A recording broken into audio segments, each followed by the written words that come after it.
Hi friends, welcome to V N agriculture. ఈ వీడియోలో మనం ప్రస్తుతం వరి పంటకు సంబంధించి అన్ని ఏరియాల్లో కూడా గింజ పాలు పోసుకునే దశలో ఉంది. ఈ దశలో వరి పంటను ఆశించి నష్టపరిచే కంకి పురుగు లేదా గుంది పురుగు గురించి ఈ వీడియోలో తెలుసుకుందాం.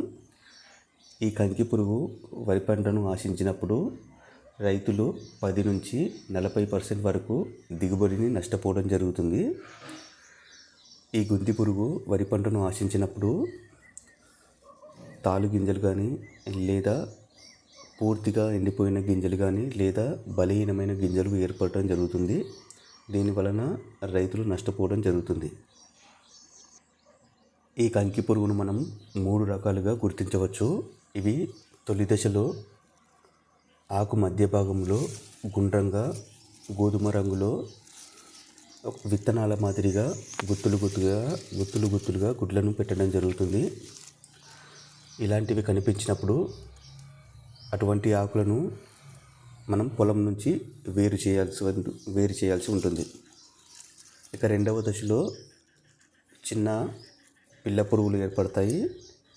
ఇవి లేత ఆకుపచ్చ రంగులో ఉండి వరి ఆకుల కొనల భాగంలో లేదా గింజల్లోని రసాన్ని పీల్చివేయడం ద్వారా ఇవి పంటను నష్టపరుస్తాయి. ఇటువంటి పిల్ల పురుగులను నింఫ్ అని పిలవడం జరుగుతుంది. ఇక మూడవ దశలో పూర్తిగా అభివృద్ధి చెందిన పురుగులు. ఇవి ఆకుపచ్చ పసుపు రంగులో ఉండి ప్రధానంగా గింజ పాలు పోసుకునే దశలో గింజలపైన అటాక్ చేయడం జరుగుతుంది. ఈ పురుగులు ప్రధానంగా ఉదయం వేళల్లోనూ మరియు సాయంత్రం వేళల్లో పంటలపైన మనకు కనిపించడం జరుగుతుంది. ఇవి ఎండ తీవ్రతను తట్టుకోలేవు కాబట్టి మధ్యాహ్న సమయంలో ఇవి బయటకు రావు. వీటిని గుర్తించినప్పుడు మనం సాధారణంగా వరి పంటలో కలుపు లేకుండా కానీ ప్రధాన పొలానికి చుట్టుపక్కల మనం పూర్తిగా కలుపుని నివారించినట్లయితే కొంతవరకు ఈ పురుగు ఉధృతిని మనం తగ్గించుకోవచ్చు. రెండవది రసాయన పరంగా గమనించినట్లయితే మనకు సులభంగా అందుబాటులో ఉండే మలాథియన్ కానీ థయామిథాక్సిమ్ వంటి రసాయనాలను స్ప్రే చేసుకోవడం ద్వారా ఈ కంకి పురుగును మనం సులభంగా నివారించుకోవచ్చు.